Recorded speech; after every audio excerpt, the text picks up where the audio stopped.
You are listening to Nerd Best Friends, a podcast that covers the nerdy conversations you're already having, or wish you could. It's the nerdiest thing you'll do this week.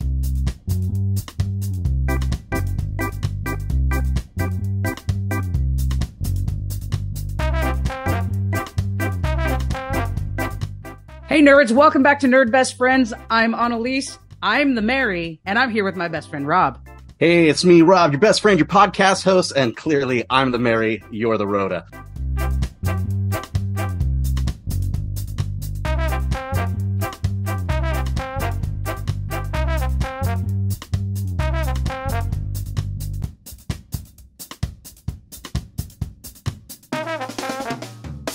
The Nerd Best Friends podcast can be found on Apple Podcasts, Spotify, YouTube, and more. Subscribe and follow us today. This is Season 2, Episode 25. In this episode, we talk about another cult classic, Romy and Michele's high school reunion. 2022 marked the 25th anniversary of the comedy film, which has found a home among cult classic films. But first, Rob's recommendations.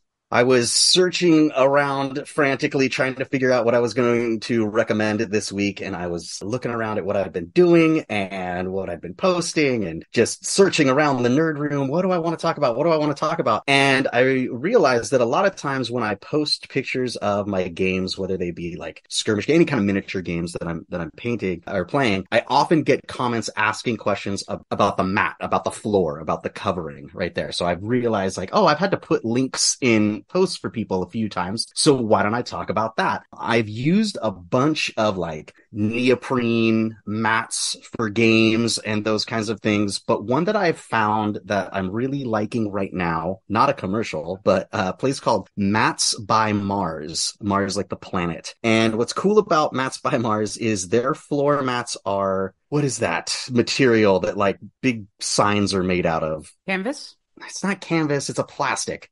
Doesn't matter. Skip that part. It's a very thin plastic like they use for when they do billboards and stuff like that. And so it's really lightweight, which keeps the costs down. They've got a bunch of different settings or pictures that are printed on there. And what's cool about it is, one, those pictures it's a very matte finish. You don't get a lot of glare. Some that I've tried, it's shiny, right? So when you try to take your pictures or when you're looking at the table, you'll get a glare off of them, and that's no good. Mats by Mars, it's a very flat, matte finish, and they cut them to sizes that are popular game board or game table sizes. And beyond that, you can get them printed to order with either no grid, an inch grid for your Dungeons and Dragons, a hex grid for your Battletech or whatever like that. Whatever you want, you can kind of customize it that way, which makes it really easy. Again, it's a thin material, so it keeps the price down. And I get a lot of comments and questions on them when I'm posting stuff. So that's where they come from. Mats by Mars. If you want something to flop down on your game table,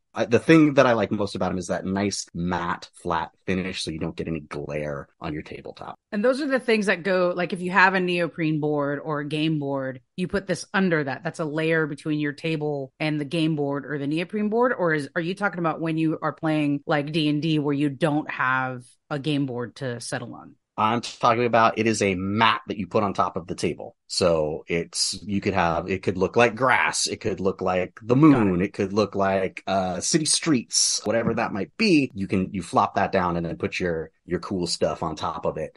How many would you say you have? Altogether, I have too many to count, but Mats by Mars, I think I've got 3. I have one that's the same, that is a 3x3 for my game table that has no grid on it. I liked it so much, I got it again in a 2x2 that has the Dungeons and Dragons grid on top of it. And then I also liked it so much, I got one that is water. For when we were doing another game, we had like ships and like water creatures and stuff. I got like this nice blue one with waves and stuff on it.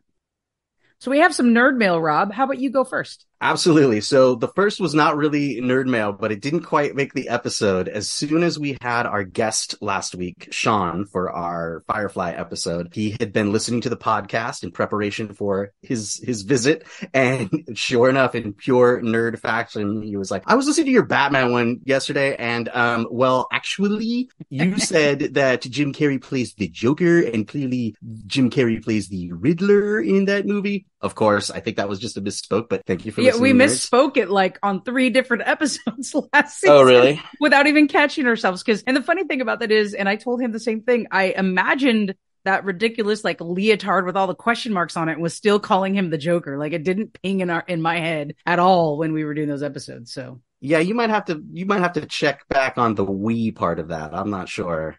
when I say we, it's because I was not corrected in the moment.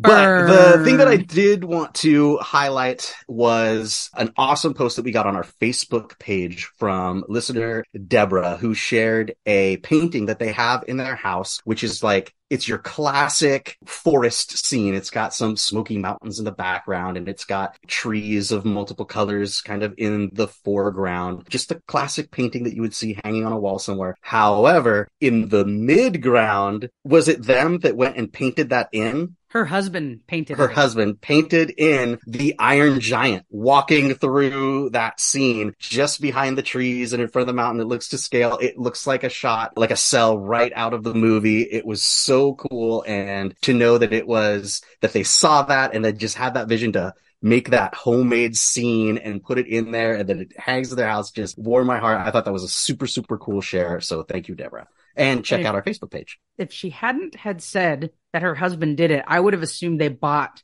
right a lithograph or something official from the film. It is so good. And yes, thank you for sharing it. We also got some nerd mail in our email about the questions from our Buffy one-shot, which was an extension of our Buffy episode last year, about the origins of Faith saying 5 by 5. And our guess at the time was that you had mentioned you thought it had some sort of military background. And this listener shared a link from wordorigins.com, and we weren't too far away from that. There are some 1946 references to wars with Marine Corps radio traffic using 5. We're 5 by 5. Everything here is 5 by 5. So you were right that the furthest back reference we can find is war or military related. Is it, or was that also in a movie? Like my recollection was it was in a military movie. This wordorigins.org doesn't say anything about a movie. It actually says, but the earliest I have found in print is from January 1946. It refers to events during the war from the U.S. Marine Corps magazine Leatherneck. And then there's the text of what they said. Platform 3 to Empire, I hear you loud and clear. I hear you 5 by 5. Do you mean to fire on those horses? Was the conversation between two folks that was reprinted in 1946. So it could have been also in a movie, but you were right on the nose that it had a military background. Thank you to the listener for sending us that link. I didn't have to look that up because, of course, I'm well up on my reading of Leatherneck. What was it? Leatherneck Weekly? Leatherneck Magazine? You had the subscription. Leatherneck Periodical. Yeah. You found it in your dad's garage. I bought it because I thought it was about popular G.I. Joe who wore no shirt but a denim vest, Leatherneck. But it turned out it was actually a magazine from the 40s. Listeners, keep interacting with us online. Keep writing in because you get great nuggets from Rob just like that. This episode, Rob, we are going over the cult classic from 1997, Romy and Michele's high school reunion. And the reason why this episode made our season 2 episode list is because 2 things happened simultaneously while we were planning the season.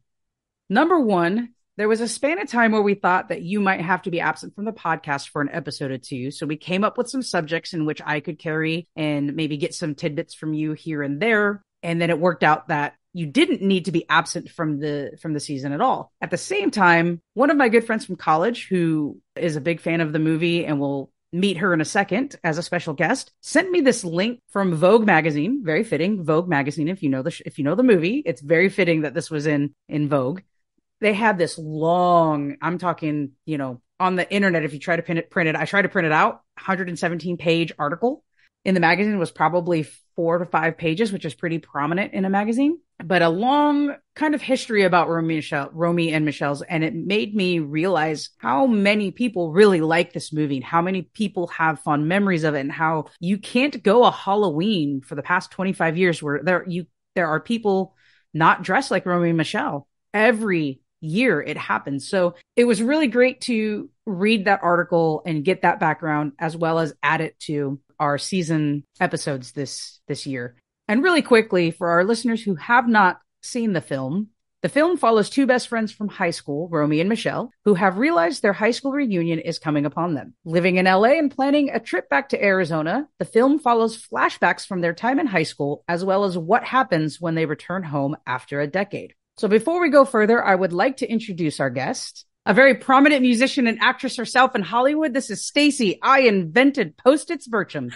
Hello, nerds. How are we doing today? It's so lovely of you to have me on to talk about arguably my favorite movie of all time. Arguably. I mean, I could argue with myself about other movies. It's hard to pick a favorite movie, but yes, there is so much about this movie that is just exactly right. Perfect. So we're super happy to have you here, Stacy. Thank you very much for being here, Stacy. I wasn't even supposed to be here today. That's going to be your line the entire time. Yes, I think it will be. I don't know why I'm here. This movie, it's not a fantasy movie. It's not a sci-fi movie. It's not based on a comic book. There's no graphic novel tie-in. There's no role-playing game spin-off. It's just a movie, you guys. You are here because you're my best friend. Spoiler, I may be taking some of Romy into my next D&D character that I'm creating. Oh, no. I know. I guess I have to attack. Anyways, more on that later. I first met Analese in college. We were nerds together, music nerds, marching band nerds. And we had another best friend, Tiffany, who was our roommate and bestie and cinema major. And she would always encourage us to go out to movies on the weekends and see all kinds of things and rent VHSs because, it was the 90s. Romy and Michele's was interesting because I remember I was a Friends fan, not like I am today where I'm like insane about it, but I enjoyed the sitcom in college. And I remember that the previews starring Phoebe looked relatively funny. And so you and we went to go see it. You were mentioning off air that you do not remember the first time you saw this movie. So I really don't. Here is the first time you saw this movie. We went down to the Century City, the Green is Good parking area. And it was a little bit dramatic because we were very excited to see this movie. And right before the movie started, you lost a contact in just one of your eyes. Was this that movie? Yes. I thought that was Slums of Beverly Hills. No, it was this one. I'm pretty sure it was Slums of Beverly Hills. I remember you leaned over. That movie. You leaned over and you said, "Please just tell me anything I miss." I guarantee you that's Slums of Beverly Hills. Let's review tape. I disagree. Anyway, but yes, but it was one of those movies that for me though, it was so funny. I could barely laugh. Like I was just stuck in like amazement at the beats that they were able to hit and the jokes that they had and the cadences and we were just sitting there like, oh my God, this movie is everything. And I thought that it was sort of like you were mentioning at the beginning of this episode, sort of a niche thing that was just, we happened to catch this movie that, maybe not a lot of other people thought about, but it turns out it's beloved. And I'm so happy to know that so many people care about it. Well, and to be clear, the movie was a flop. In all standards, I mean, it did okay. And we'll talk about that a little bit later in the I imagine it did comedy numbers, right? Like generic numbers, yes. Yeah. Yes. What they were anticipating was another Clueless, because Clueless was a smash hit. And Clueless actually, the popularity of Clueless and how many young girls and teenagers and young women went to see that film was what really propelled Romy and Michele's to come to fruition, because the studios went, oh, there is money to be made from that 14 to 25 female. Let's make this movie for people who aren't in high school. It wasn't a blockbuster by any, I don't know what it is I'm trying to say. It wasn't a blockbuster. So real briefly, let's talk about the history of the movie, which I learned from reading that Vogue article. I had no idea that in the 80s, there was a live play called Ladies' Room. It was a single act play in which you are just looking like you are the mirror of a bathroom of a ladies' room in a, what we'll call a pickup bar. And what you're seeing is characters come in and out, women coming in and out. And it was a viewpoint and it became very popular. This play made it to Broadway. It was in New York. It was in Chicago. It was in LA. And Lisa Kudrow was the original Michele. in this play. So you had Romy and Michele, who ended up meeting up in the bathroom and telling their experiences about getting picked up by creepy men, and the interactions that Romy and Michele have together in the movie were very much built from this play, where something as minute as I hate throwing up in public. Oh, me too. Oh my God. Like that being a thing was born in this play of these two characters meeting each other in the bathroom. And I think you can see that a lot in the way that they set up the framing in this movie. A lot of the conversations that they're having and the things that they're doing, you could see in that mirror or something like that. Even from the very beginning when they're sitting on the couch and they're watching Pretty Woman on the TV. And then when the camera flips, we're seeing it from as if we're looking kind of through the TV at them sitting on the couch. There's another spot where they are in the bathroom and you're looking at it from like the mirror perspective. There's another one, I think, when they're in one of the gym sequences, I think when they're on the bike and it's framed again like that, like you're looking at them in the front row from the instructor perspective kind of thing. So I think that carried over a little bit. Did you remember to deduct 17 pounds for your for your shoes? Sorry. I can't. This movie is so funny. Quotable lines later. You're right. It's so funny. There's a lot quotable from it. The whole movie is playing in my head and I'm trying not to laugh and ruin your audio. The truth be told, Phoebe exists because Lisa Kudrow played Michele for so many years. So this play was before she was famous for Friends. And it was actually because she became famous for Friends that they kept her as Michele, because they were not originally going to cast her in this movie. You don't have to raise your hand, Stacy. You don't have to raise your hand, Stacy. I don't want to interrupt. It's a nerd conversation. I just wanted to signal that I had something to say. So this is really interesting. So on that, so Lisa Kudrow is a groundling, right? The improv group in LA births a lot of super famous people. When you work up levels in that class, like you start in basic and then you go to do intermediate and then advanced, and then you get accepted into the writing where you basically create a whole lot of characters for yourself and you write sketches for yourself. And the meeting that this is an interview I read with Lisa Kudrow about her sort of reflecting on her career. And she said, it all goes back to the groundlings because I was in the writing program and the writer, my mentors kind of pulled me inside and they said, you're great, really talented. There's just one thing. We've never really seen you play like a dumb girl, because all the characters that she would write for herself were completely the other end of the spectrum. And so she thought, well, all right. And so that's where this character came from. And she's like, and there you go. I've played a dumb girl for the rest of my life, because you've got the idiot waitress on Mad About You that guested on Friends, and you've got Phoebe from Friends, and you've got Michele. Yeah, her whole career is based on this sort of piece of advice, random advice that she got at the Groundlings. So the timeline goes that she was in this play, Ladies' Room, right? And that happened before. Then there was a TV comedy also called Ladies' Room that she was in. Oh, they did a single pilot that wasn't picked up and it was really, really bad. Oh, okay. So I learned about that in the Vogue article. Yeah. Okay. So she played this character in the play. Then Friends comes along and she's like, this is my bit. This is my character that I'm doing. And that's super successful. So by the time the movie comes around, Romy and Michele's, she's still playing that character because that's where it started. And I will say there are some subtle differences between Phoebe and Michele. Subtle. It is the same person. I think Michele has a little bit more depth to her than Phoebe does. I think Phoebe, and maybe Stacy could chime in more about this because you're more knowledgeable about Friends. I think in Friends, she's the one trick pony. And she plays a role as one of six. So her jokes are always this. I think Michele has more depth. Like, you don't get the serious in Friends. You don't get the serious.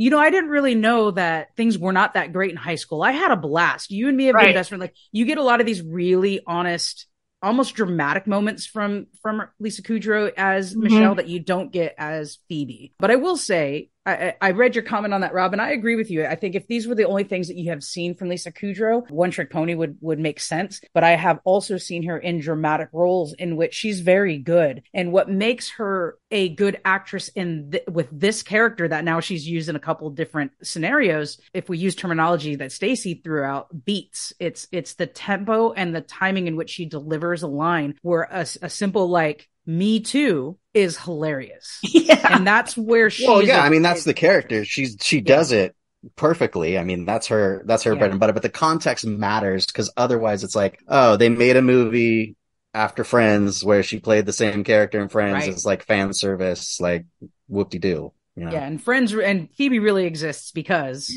she did this first. And that's some great insight to have.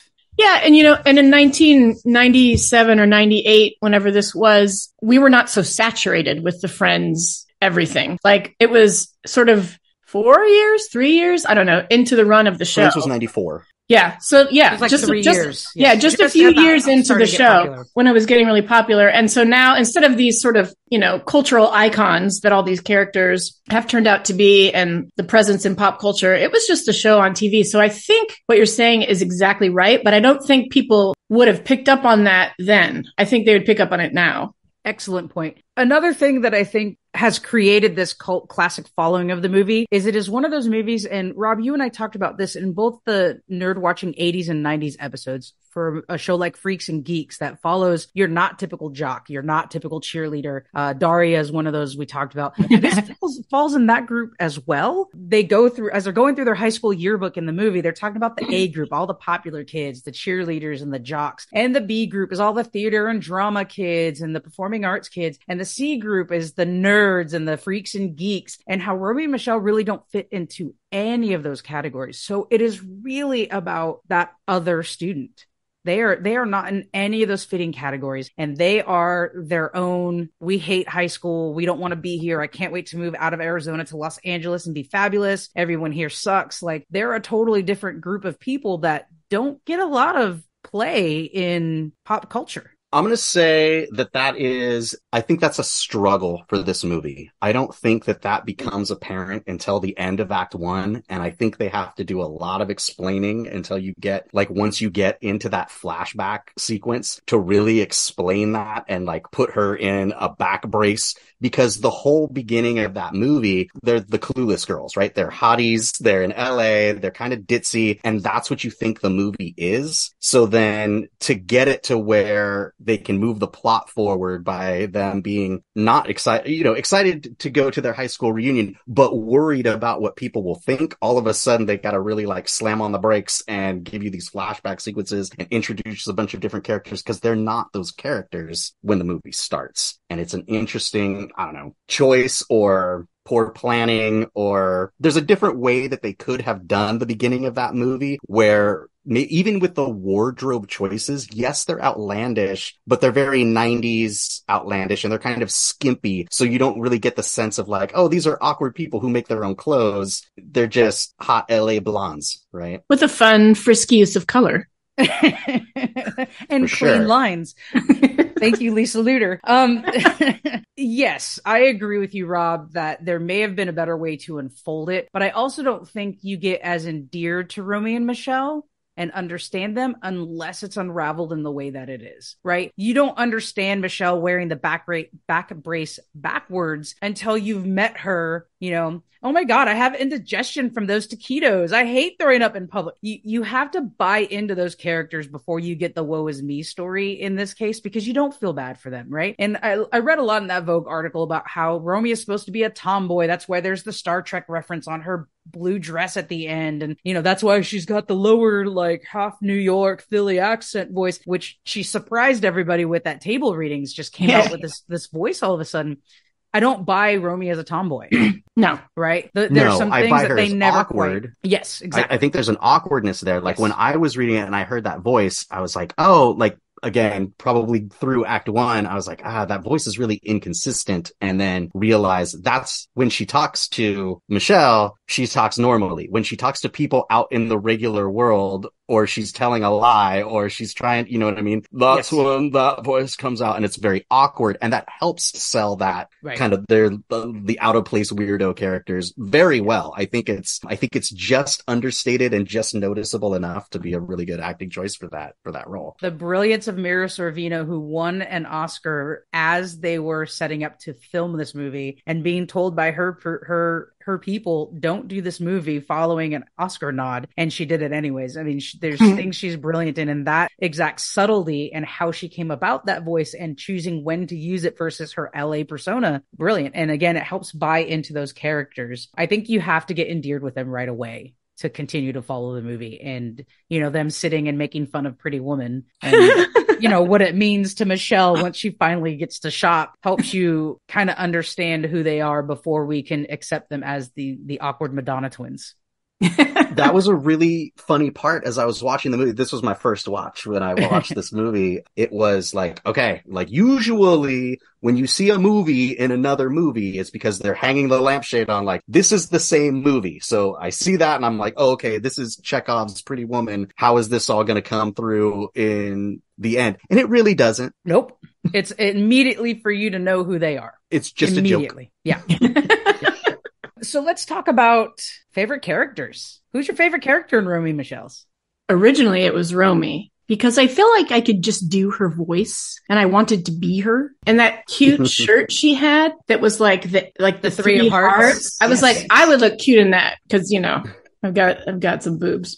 As I've gotten older and come back to the movie and watched it, I've really enjoyed the real character work and the planning that went into who they each are. They're not just two sides of the same coin. Like they both are coming from very different places in what their perceptions are of themselves. Like Romy is very much the leader and very much the wisher and the needy and earnestly wants to belong. And Michelle's like, everything's cool, whatever, and looks to Romy for how are we feeling right now? How are we doing right now? And it's not until the last act that flips a little bit. And Michelle's like, those are little subtleties. At least for me, they were subtleties. I just thought it was funny a long time ago. So I've enjoyed sort of picking apart those characters. I love Janine Garofalo. I love everything she says is hilarious. A favorite. I like Christy Masters Christensen. I think they're just great. I mean, I don't know. You guys went to high school together. What was your take in high school? Like, did you guys have these horribly mean people that they, you know, satirize in these comedies? I was not popular, but it was not this cutthroat culture. At least I didn't think so. I will say the thing that pings out of this movie the most is everybody made somebody's life hell in high school. And I think that is 100% accurate. I know I made someone's life hell in high school. And I know that people made my life hell in high school. I think it doesn't matter. We start talking about the stereotypes of kids. Someone like me was in a little bit of everything. I played sports and I was in band and I was in drama and I was in mock trial with all the nerds. And like I did a whole bunch of different things. That's where Romy and Michele really pinged me. Like I wasn't really part of any group, right? But also I think the most poignant thing is, that you have your mean girls. There's a whole nother franchise of movie, thanks to Tina Fey, that focus on the Christy Masters Christensen and the A group kids, right? I think that the main point being that everyone made someone's life hell in high school is exactly what is probably the most powerful part of the movie. Yeah, really well said. Yeah, 100%. This podcast exists as part of my midlife crisis because in high school and junior high, I was terrified to talk about the things that I was into with comic books and Warhammer and Magic cards because there was a stigma and I would be looked at as different, or there would be, heaven forbid, something interesting about me that wasn't the same as everyone else so that people could make fun of. Yeah. Yes, that is the high school experience, or at least it was at that time. I think there's still some of that there now, although things are a lot more the nerdisms and, you know, Marvel doing so well for over a decade now that comic books aren't seen as nerdy, but you still have, I think that line would still ring true. Everybody made Maybe someone's so. life hell. I know there's a lot less of the monoculture now. It's expected that everybody does their own thing and has their own niche of interest because that's just the way media and information is set up now. You go look for the things you're interested in. Your social medias and your algorithms feed you the stuff that you're interested in. And of course, they're going to be different than the next person and the next person and the next person. I don't know if you make fun of people for the things they're into now because everybody's into something different. Ironically, you still get the groups, right? So they also still go find the people who are interested in things they're interested in. And you'll still get that dichotomy of this group versus this group. I don't know if it's as clean as A, B, and C group as it was in the 80s, but you certainly have like, oh, there's the emo kids. There's the kids who are all in theater. There's the kids who go ditch school down behind the dumpster and smoke. Like those groups still exist, and there's always going to be conflict between those groups because that's human nature. The conflict may not be as ugly as it was in the 80s and 90s. You know, we definitely identify bullying a lot more now and are freely open and talk about it in the high school culture now than we did 25, 30 years ago. But we still haven't answered the question. All right, can I talk about Wait, what was the question? I'll go first. The question was, who's your favorite character, Stacy? You haven't answered the question. My answer, I'll go first. Janine Garofalo by far. That's mine. Why would you go first if you knew that was mine? I did not read your notes, and I did not know that was yours. I'm not even supposed to be here today. I read some of your things. I did not read that one on purpose because I did not want to know who your favorite character is before you told me. But it's also no surprise to me that as my best friend, we have the same favorite character. And for me, that just comes from who can I relate to the most, right? I can't relate to Romy and Michele. People consider me a tomboy. I'm not a big fan of the use of the word, but I don't identify with Romy. I was never skinny, pretty, blonde, hot girl that wears. Well, that was my thing. Dresses. Like, I mean, that was not my thing. That was my point.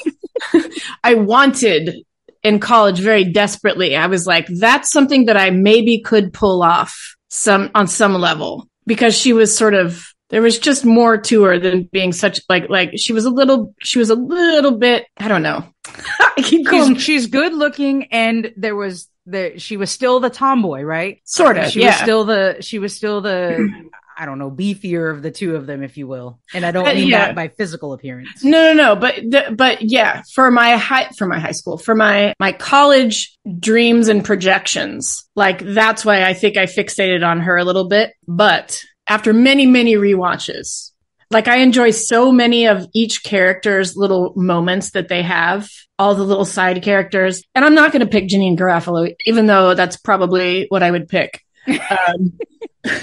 Thank you. Just to be different. P.S. I always think of Janine Garofalo whenever I watch whatever the Niners play, and Jimmy Garoppalo. That's funny. I always think his name is like, I hear it in my head as Jimmy Garoppalo. It's a stupid joke, but I had to make it. So take that. I like Billy Christensen because he's just an effing idiot. Like and he's cute, but he's like dumb. And the actor, Vince, does a very good job, in my opinion, making him sort of appealing because he's an idiot. Like that little cheer he does when he has his prom king crown on, like he's just dumb. And how about how he repeats that when they're at the reunion and Romy agrees to go get a room with him? He repeats it as an old version of himself. And it's brilliant. He plays it very well. Why do you like Janine Garofalo's character? Remind me, I can't even remember her name right now. What's the character name? Heather Mooney. That's right. Why is Heather Mooney lady their cigarettes? Heather Mooney is the best character because she has the running joke when we are introduced to her, and she's like, "What have you been up to?" And she's like, "I invented a cigarette paper that burns faster." And it's like, well, that's really dumb. Like it's like a funny joke, and you're like, that's dumb. Nobody would want that. And then that joke comes back twice the hit in half the time. And then you're like, that's absolutely a nothing invention. And then when you get to the flashback and she's trying to smoke her cigarette and the bell rings, she's like, oh, somebody should invent a fast burning cigarette so you can smoke them between classes. And it's like, oh my God, that joke came back. It was super funny. Then it comes back again in Act 3 when Romy and Michele go, they're like, we invented Post-its and it's all stupid. And she's like, what did you do? And she's like, I invented that cigarette that burns fast. And they don't believe her because Romy and Michele did their dumb thing. So it comes back a third time. That's like the joke of the movie. And that's why that was my favorite character, because by the time it hit again that third time, I was like, oh, you know what? That was a well-written joke that just kept hitting. Yeah. I was just going to say, I also really enjoy playing like 6 Degrees of Friends in this movie because so there's the obvious, there's Lisa Kudrow, then Christy Masters Christensen plays a love interest of Ross on Friends. Oh, how funny. She's married to the guy who hums while he pees, who actually was the dad on, what's that show that we're too old for? Gilmore Girls. Like, I feel like my age, I just missed. Yeah, I didn't watch Gilmore anyway, Girls, yeah. Christy Masters Christensen. And then Billy Christensen is Fun Bobby, Monica's boyfriend. Oh, how funny. Yeah. Okay. And Lisa Luder, I don't think she was on there, but she is very famous. Elaine for Animals on Instagram. People love her from The Parent Trap. Yes. But that's not a Friends thing. Nah, I may have to come back to this. Who's your favorite character, Analese? Well, I already answered Heather Mooney. And for me, though, Heather Mooney represents all the other girls who aren't tall, blonde, skinny, and pretty, right? You with your long legs, you with your long hair, you walking your legs, you spinning your hair. Like, she represents everyone else. And Janine Garofalo by herself is just a brilliant comedian. Some of my favorite moments with her in the movie, she's not even the central focal point, right? She can turn from busy career woman in LA to, I did not have a thing. Like, she can emphasize and switch on a dime how much. I was very much in love with him. Yes. Very much in love. And there's a difference. Yes. There's a difference.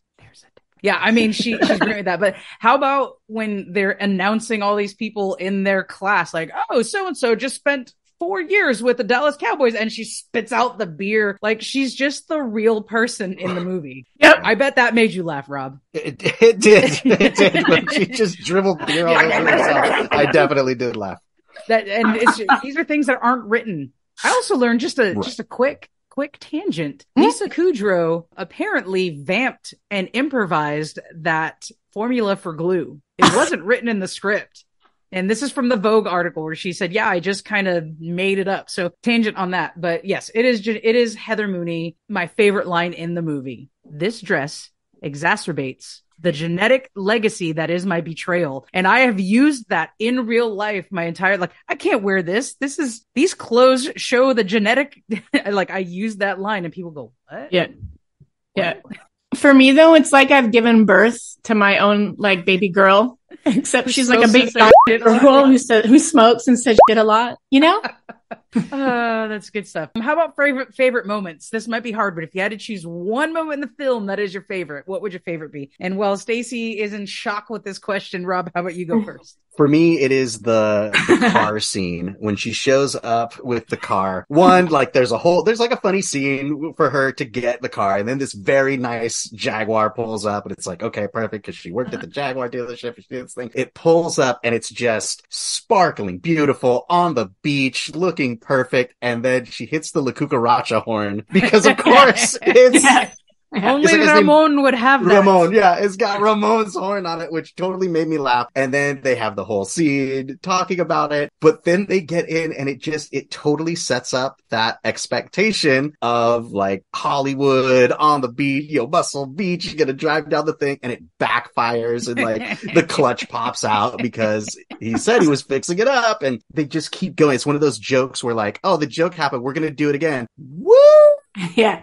And the same thing happens. And then we're going to do it again. They get excited and the music starts playing. Pop, pop, pop, pop, pop. Like, that scene is awesome. That's my favorite scene of the movie. Sure. I mean, I'm sure there's other movies that do that exact same thing, but it just struck me from it being a Jaguar from the beginning to, like, Ramon's horn to everything. That was my favorite scene. You know what bothers me about the end of this movie? They jump in his helicopter. Thank Who you. goes back and gets Ramon's car? No, Ramon got screwed on that one. I mean, I have waited for the DVD extras and for the commentary for the Vogue article was very thorough and did not address this. But didn't address it. No. The only thing I mean, Sandy Frank is rich. He probably paid someone to just drive it back. But that went through my head every time I watched it. The scene that Ramon's car doesn't get tied up. He doesn't get his closure. The part I love about that scene the most, Rob, is that last time you can see on their faces, they act it brilliantly. They're waiting. And the car's going, and then, okay, now woo! Like, it's perfect. It's really good. It's a really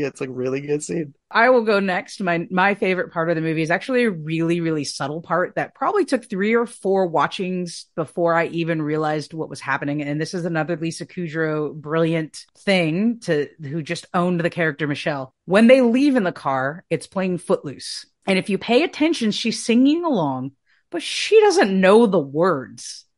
So if you listen very carefully, she's just oh no, you don't have to listen very tell carefully. you. Like it is. I've got that's one all part of that hand scene. and then Yeah, like Yes. like and it goes on because it cuts to them a little bit on the freeway and it's a little bit later in the song and she's still singing the wrong words. For me, that subtlety is hilarious and it makes me just laugh every time. We have all been on road trips where someone is singing and all of a sudden just starts singing random words and you're like, is that what that song always said? And thankfully we have little devices in our pockets these days that can do that. But in 1997, that wasn't the case. They had a flip phone, but they couldn't Google. Google did not exist. They couldn't Google the lyrics to Footloose. So there's Michele just singing along whatever the word she thinks is. And I love that moment. It's so endearing to me. It makes me love Michele that much more.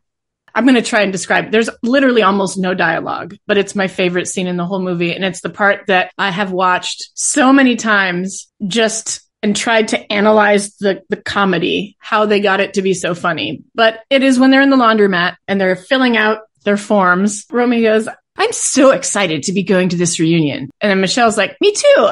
And then Romy goes, And that exchange is the funniest thing that I had ever seen in my life. It's so stupid, but it makes me laugh so hard because it's just their little banter. And they're not even saying words. Like what is that? But it's awesome. That's my favorite.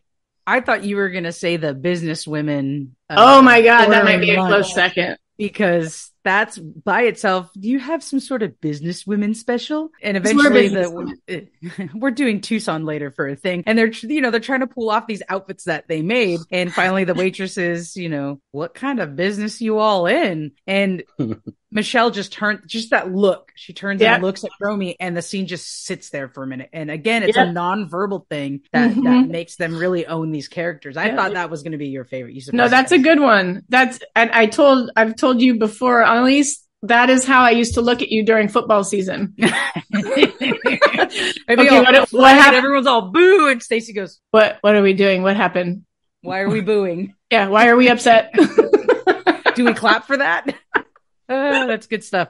The next category is quotable lines. I think we've already quoted them throughout this podcast, but is there anything that comes to your mind, Rob? Is there anything that comes forward as quotable? I did. I grabbed the line, God, Michele, you're the funniest person I know. I wish guys were as much fun as we are. And I grabbed that quote because I feel like that's a very overall attitude of the movie and their friendship and their situation. I think that quote sells the movie and lets you know what it's about right there. Yeah, right on. What about you, Stacy? Almost every line is so quotable. The one that just popped into my head is when they're like...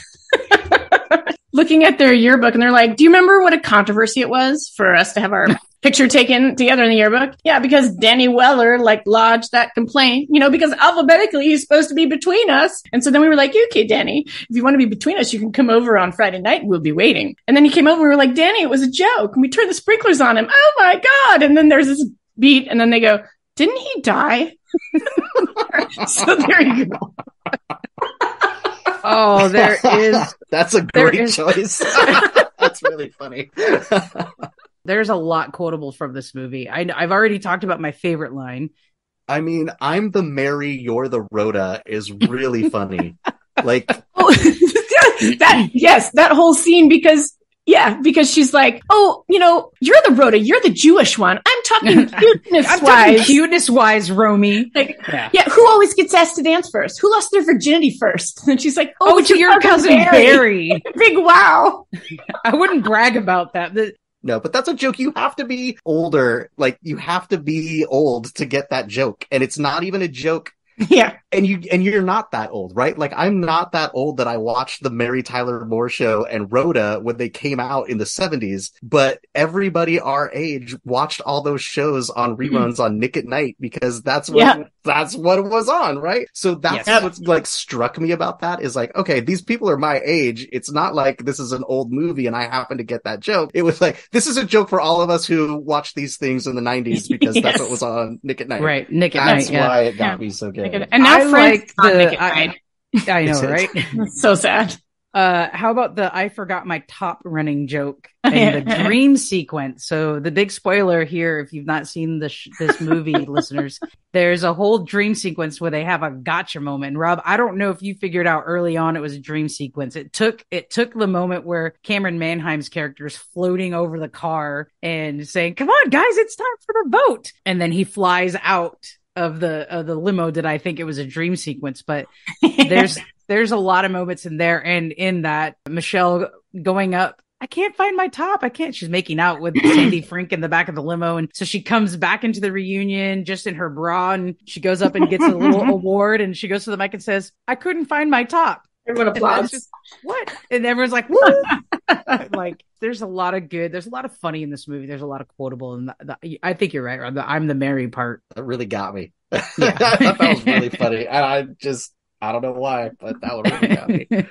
So we talked about this movie being a cult classic, and sometimes, like, Rob, I think, Rob, in your notes, I saw that you put, like, this is not a must watch. Like, when you're talking about cult classics and you're talking about movies like Pulp Fiction becomes a must watch if you like movies. This is not one of them. Sure. And I agree. So why the cult classic following? What is it about this movie that has made it as popular and endearing as it is, to the point where the crux of that Vogue article was that Lisa Kudrow and Mira Sorvino did an appearance on a random together, unannounced, on an award show, and they came out in bright colored outfits, and the crowd went crazy, and the internet went crazy. It has that kind of cult following. So why a cult following for this movie?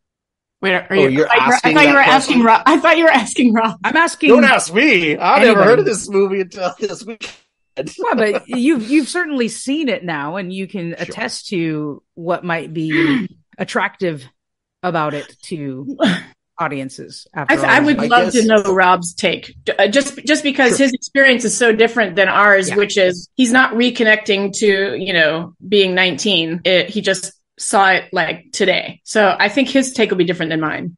My take is that it's because this one is the girl one, right? There was Dumb and Dumber, there was Wayne's World, later there was Tommy Boy. Like, these are all the same movie of two friends, and there's a road trip involved, and there's an event that they have to wear silly outfits to go to, and those kinds of things. Like, it's a very cookie cutter 90s comedy movie, but this one is the girl one. And that means something because all the other ones I listed are not, right? I think that's important. That's why it has the biggest audience. If we were to look at people who love 90s comedies like this and poll a bunch of my age dudes, a third of them would say, "Oh, Wayne's World's the best one." A third of them would say, "Oh, Dumb and Dumber is my favorite," blah, blah, blah, blah, blah. But if we're going to ask probably women of our age, they say, "Oh, Romy and Michele's High School Reunion is the 90s comedy to go to for me," because it was the one that was like that. Good point. Well played.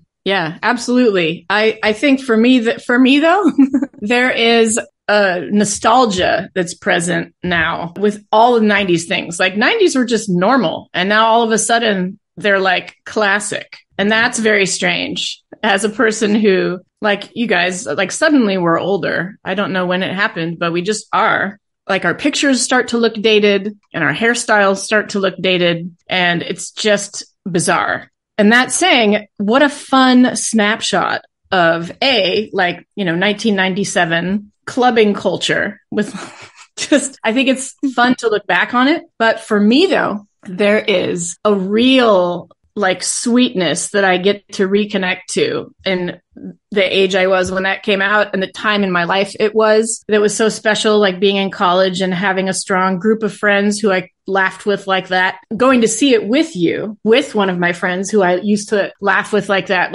and the fact that it was a female-led comedy with two women who were, idiots, but sort of making their place in the world. And that's how I felt when I was that age anyway. Yeah, trying to figure out who I was and who I used to be and who I was going to be. And I think it all resonates a whole lot. And the movie is sweet. There's such heart to it because essentially it is about a friendship. And I could get emotional talking about it, but I can meet you there with the nostalgia about it, Stacy, because of where we were at the time. Rob and I argue about the greatness or not greatness of Buffy a lot. And I've admitted some of that is the time that I watched it, right? So if I pause real quick and tangent on the story I told about how my roommates made fun of me for watching Buffy, but they had to watch it to record it on VHS. Stacy was the one that pulled me in the door and said, what is this episode talking about the hyenas for? What is going on here? By the second or third episode of season 2, hooked Stacy, hooked our roommate Tiffany, and also shout out to Tiffany. Who, she just had a baby. So congratulations on the new baby girl, Tiffany. The two of them congratulations. They got into Buffy through that. So not a lot, but some of my attachment to Buffy is because we sat down and became a thing together. So that absolutely, to the extent that when the final episode aired, Stacy drove up from, that's right, came over to my apartment from Long Beach, and Tiffany flew from Atlanta and came in so we could watch the finale, the final episode together. So that is part of what Buffy is. That's a big part of what Romy and Michele is for me as well. But I learned a lot reading that Vogue article and the timing of it. Stacy, we can say right now, that was the 90s, but it actually wasn't. Because at the time we were in grunge. We were emo girls. We were, everyone was hard. And true.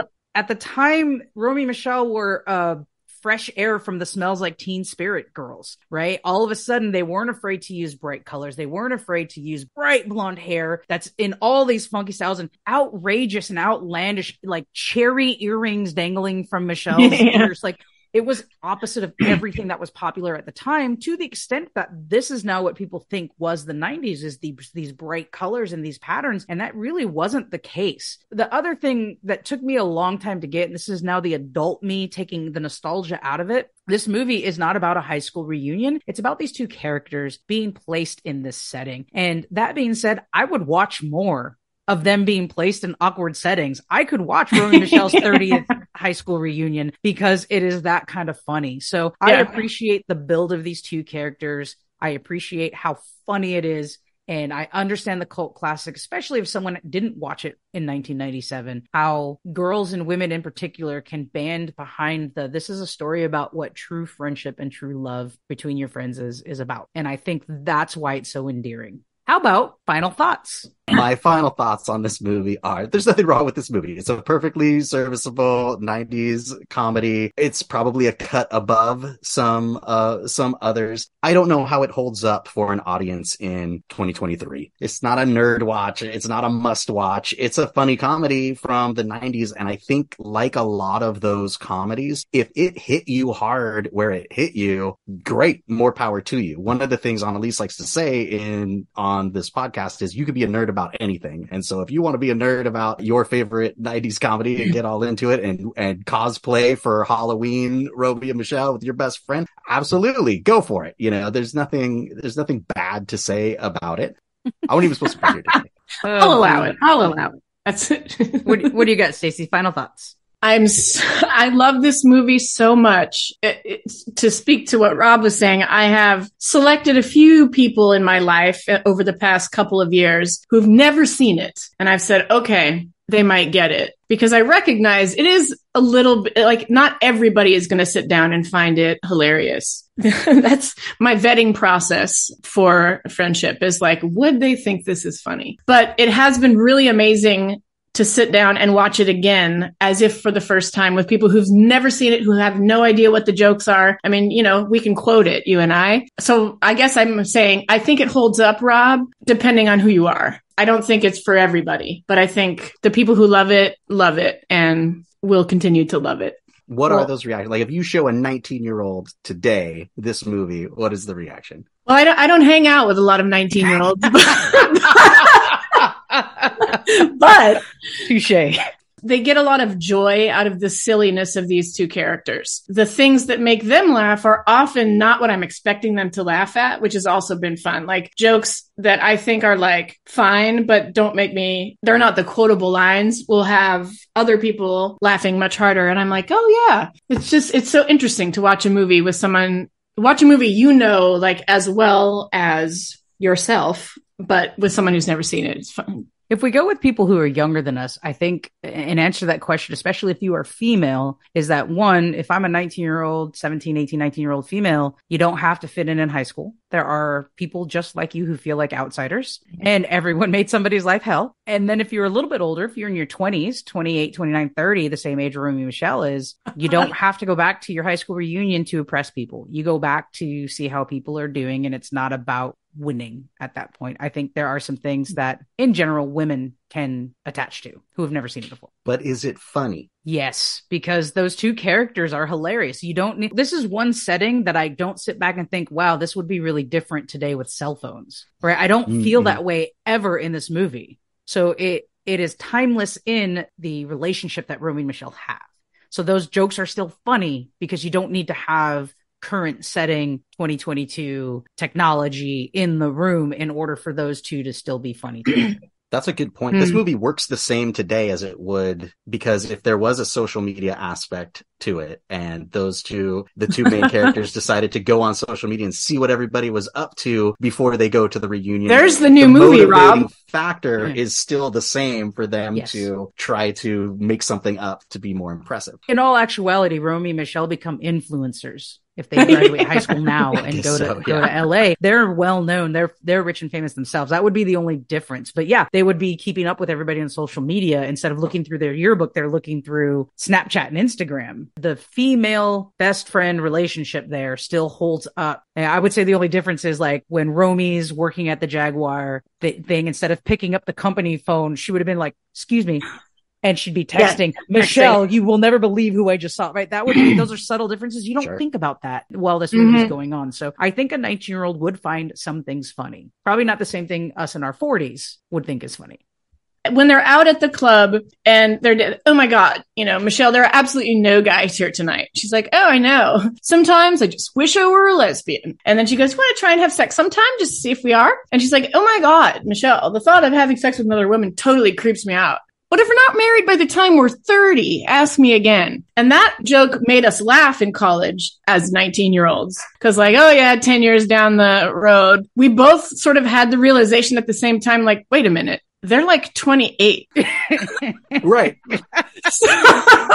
That joke we have layers of hilarity. Wait, that's only in 2 years from now. Yeah, no, that is definitely apparent in that joke when you think about them going to their 10-year high school reunion. Yes, that is definitely a joke. Still stands up in my reboot that we were just talking about, where there's all kinds of social media and cell phones. That joke still exists, but it's like an OnlyFans joke now.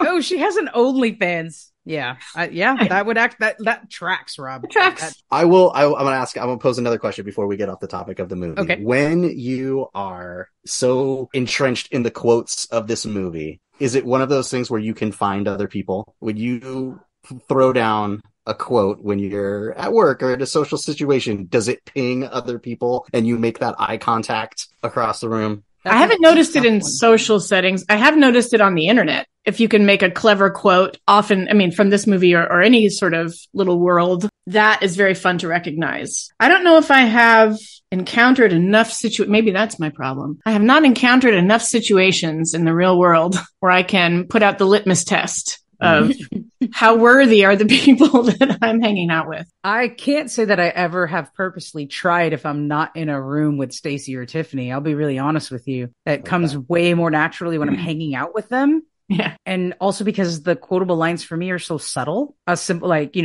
Stacy texted me earlier, I'm so excited to be on the show today. I knew right away my response is going to be, me too. And her response is going to be, right? Like, yeah. I don't know that I go there around other people. Like, Rob, I quote random crap around you all the time. I just don't know that I ever went there, because a simple like me too would not resonate knowing you had never seen the movie. Actually, I do also have a final thought I'm going to throw in there. I am glad you are here, Rob, as my best friend. I love sharing this stuff with you, even though it's not stuff you would have ever seen otherwise. So thank you for that. And yay, Rob. Oh, my pleasure. But I can't say that I've ever, I may have said things before that either people did or didn't pick up on. I can't say there aren't any that come to my brain other than Heather Mooney's line that I say all the time, like when I'm trying on clothes, and people really don't get it. No, but once in a while, someone will. You just need one. You just need one when you're rolling this deep. You just need one.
It has been so fun having you on the podcast, Stacy. I'm so glad you're here. And we invite you to take part of our weekly segment and tell us what's the nerdiest thing you did this week. I feel like I don't want to go there that this is nerdy, but last week I marched in the homecoming.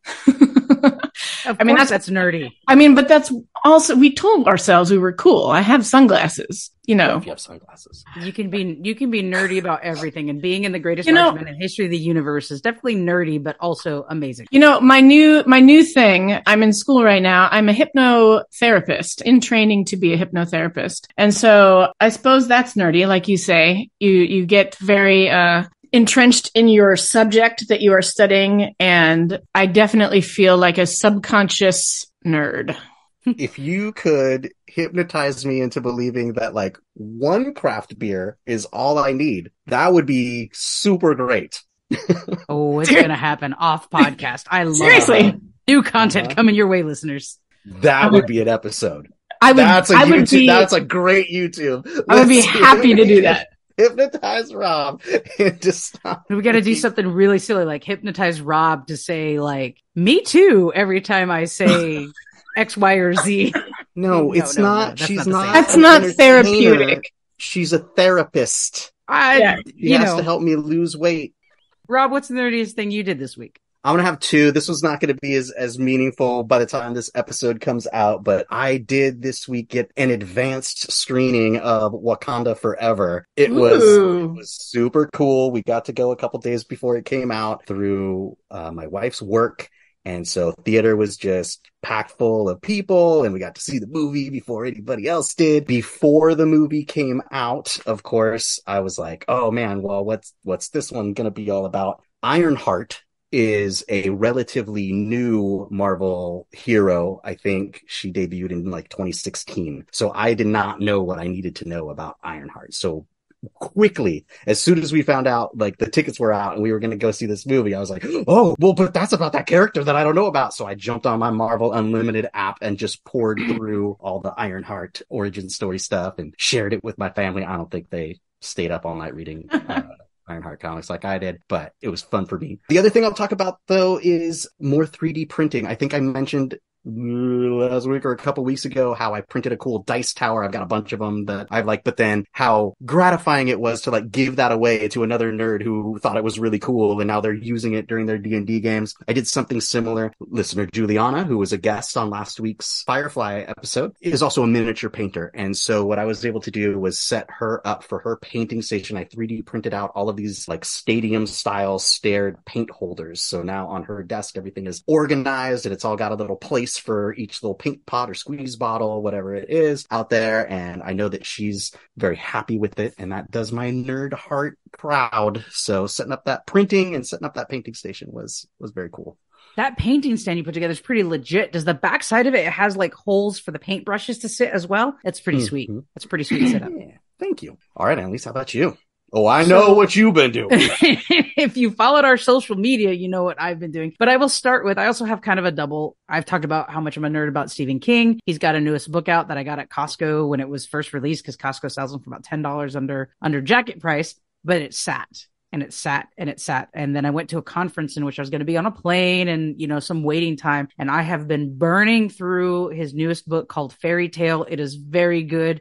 Super excited. I can't explain anymore, but when I read Stephen King, it's like water in my brain, to the extent that it just flows for me. His writing flows for me. And I read through those books faster than anything else in the world. So I'm almost done reading it. I read some more yesterday. But if you've been following our social media, I have done everything you could possibly do for Final Girl except paint all of the minis. So I watched their video on how to box everything up, and I followed along and had everything out and open. I closed the doors so the animals couldn't come in, so the dog and cat couldn't come mess with my stuff, and how to put all the different things in the little boxes and organize it so it's all set to go. I painted the first two Final Girls and the first character Hans, shared those on our social media, and yesterday I got through the first game and I had such a blast. I got flat out murdered. My Final Girl got sledgehammer murdered by Hans. and it wasn't even close, but man, it is a really good game and it flows really well once you get through the mechanics of it. So I'm looking forward to, I'm going to try the other final girl in the same setting as I'm painting the next one over. It's an amazing game. It is solo play, amazing game that's card based and decision based and real stakes because you have little victims around, and each round the bad guy might go for a victim, he might go for you, and he might go for whomever's nearest, and you have to try to save them so you gain some special things. And there's a lot involved, but it, as complicated as it looked, it is not complicated to play. So it is a blast. I had a really good time, and I'm thankful for you, Rob, for finding this game for me. I am going to have many hours of just burning through these games. The gameplay itself was maybe an hour after, then, you know, it was a little bit longer. I had the mat out for about 3 hours, but that was me watching some videos, reading through the book, stopping going, is this right? I think once you from setup to takedown, maybe about an hour to play a game. So remind me, is this set up for you to play through things sequentially, or did you say it's one where you randomly generate like character, villain, setting, and go? There's no sequence. So, well, I think in the box, it starts from the easiest game to the hardest. You can mix and match any final girl, any bad guy, and any location. So theoretically, there are hundreds of combinations that you can come up with, depending on how you want to mix. And they even came with those dice that came in the oh yeah, the little dice holder. So if you want to be total random, it's this guy with the Necronomicon book. And if I want to just play a game, there you go, that's what it is. I can roll these 2 dice and it gives me gives you the setting, and it gives you the location, and then you choose a final girl to play. So it can be completely random, it can be in order. There are no rules in horror films. There are rules, but with this game, that's right, there are not. All right. So speaking of cool things, next episode, we are going to be looking at the holiday season being upon us and try to help you out with some gift ideas for the nerd in your life, or some gift ideas for you to put on that wish list for your family and loved ones. Remember to subscribe, share, and give us that 5-star rating wherever you get your podcasts. Follow us on Instagram, Facebook, Twitter, all at Nerd Best Friends. Or send a message by writing to podcast@nerdbestfriends.com. We did it, Stacy. That's a podcast. Stacy, it's been great having you on the podcast, specifically to talk about Romy and Michele. So happy that you're able to spend some time with us today. Thank you so much for having me. I had the best time, and you two are just a delight together. And I will continue to like, subscribe, and share. Amazing. And tell your friends.